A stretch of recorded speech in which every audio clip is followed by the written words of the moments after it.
여러분, 안녕하세요. 여러분들의 경제적 자유를 추구하는 주식부자 주부입니다. 여러분의 시간은 금입니다. 1.5배속으로 보시기 바랍니다. 이번 시간에는 드디어 올 게 왔구나. 디지털세 최종 합의됐다. 삼성전자 주가 이렇게 된다. 라는 내용에 대해 이야기를 해보겠습니다. 여러분, 토요일입니다. 오늘 하루도 행복하고 즐겁게 잘 보내시기 바랍니다. 오늘 3일 연휴라서 관광지와 유원지에 사람들이 엄청 많다고 합니다. 메로나도 뭐고 그런 거 없는 것 같습니다. 오히려 메로나 전보다도 사람들이 더 많이 돌아다니고 있다는데요. 아마도 해외로 놀러 가지 못하니까 국내 여행을 더욱더 많이 하는 것 같습니다. 오히려 국내 관광지나 유원지에서 장사를 하시는 분들은 이런 연휴가 오히려 큰 대목이라고 할 수도 있겠습니다. 여러분도 모든 걸 잊고 나들이도 가시고 산책도 하시면서 기분 전환을 하시기 바랍니다. 여러분, 오늘 또다시 빅뉴스가 나왔는데요. 갑자기 큰 뉴스들이 퍽퍽 나오니까 저도 정신을 못 차리겠는데, 특히 주린이 분들은 여긴 어디, 나는 누구 이러면서 멘탈이 나갈 것 같은데 멘탈을 챙기시기 바랍니다. 주식 투자에는 멘탈 관리가 90% 이상인 거 다들 아시죠?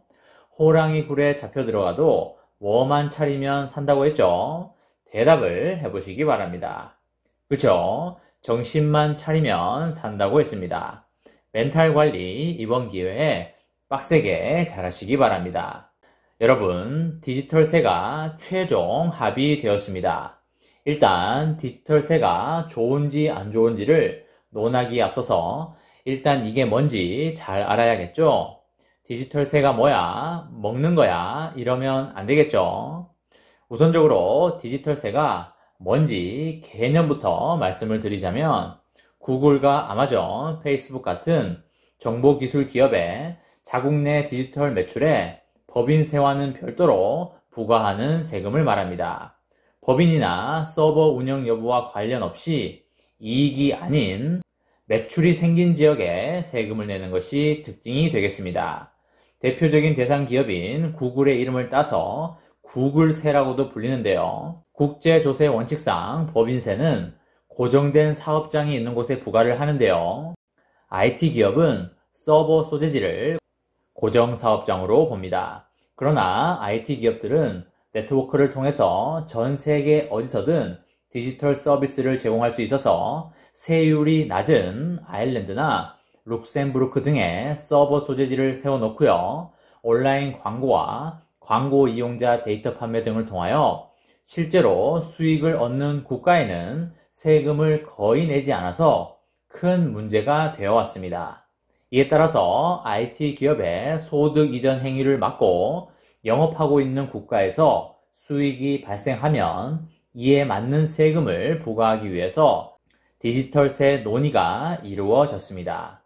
하지만 기업들은 이 조치에 대해서 법인세에 추가로 세금을 매기는 중복과세라면서 반발을 하고 있습니다.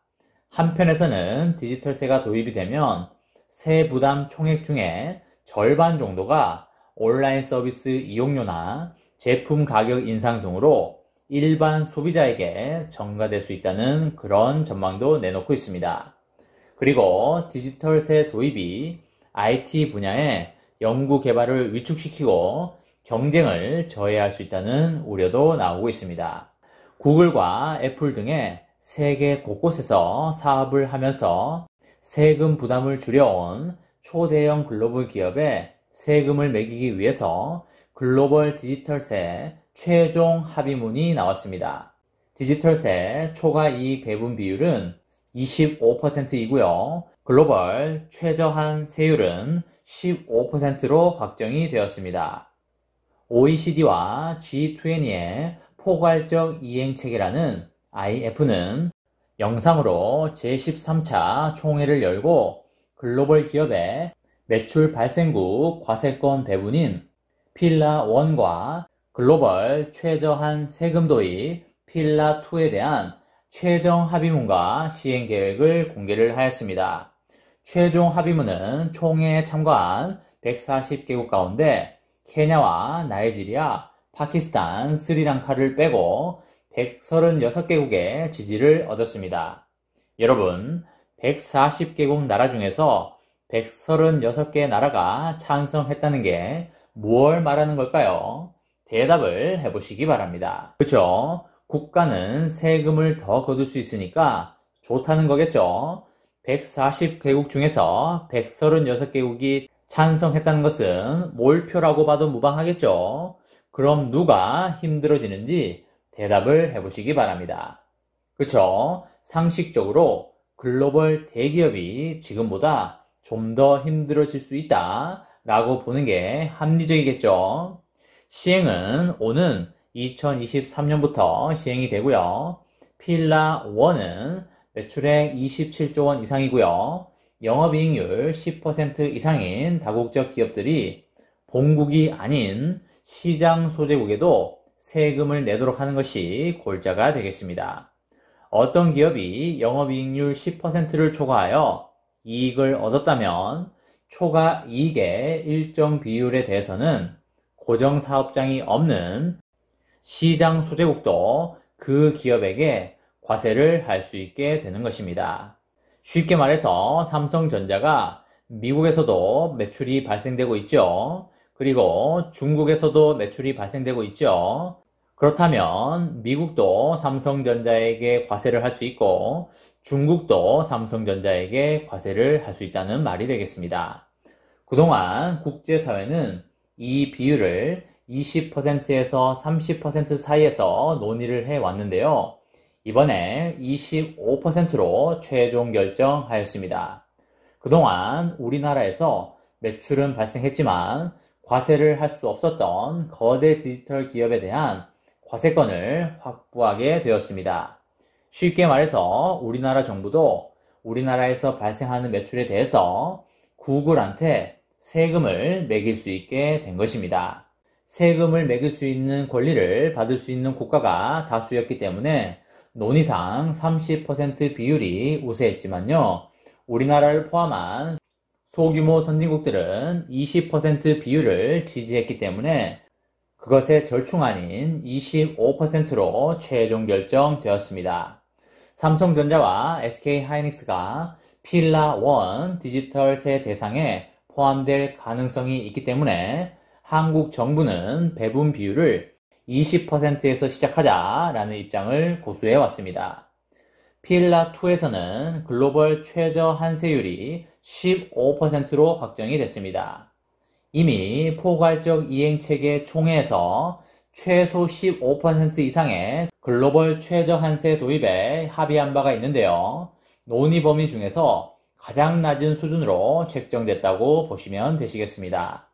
최저 한세 적용 대상은 연결 매출액 기준으로 1조 원 이상의 다국적 기업이 되겠습니다. 다국적 기업의 자회사가 특정 국가에서 최저 한세율보다 낮은 세율을 적용받을 경우에는 최종의 모 회사가 위치한 국가에서 미달 세액만큼 과세권을 받는 방식입니다. 반대로 최종 모 회사가 최저 한세율보다 낮은 세율을 적용받으면 해당 자회사들이 미달 세액만큼 해당 국가에 납부를 해야 합니다. 글로벌 최저 한세의 도입으로 국가 간의 무분별한 조세 경쟁을 방지하고요. 다양한 방식으로 이루어지는 다국적 기업의 조세 회피를 차단할 수 있을 것으로 그렇게 기대가 됩니다.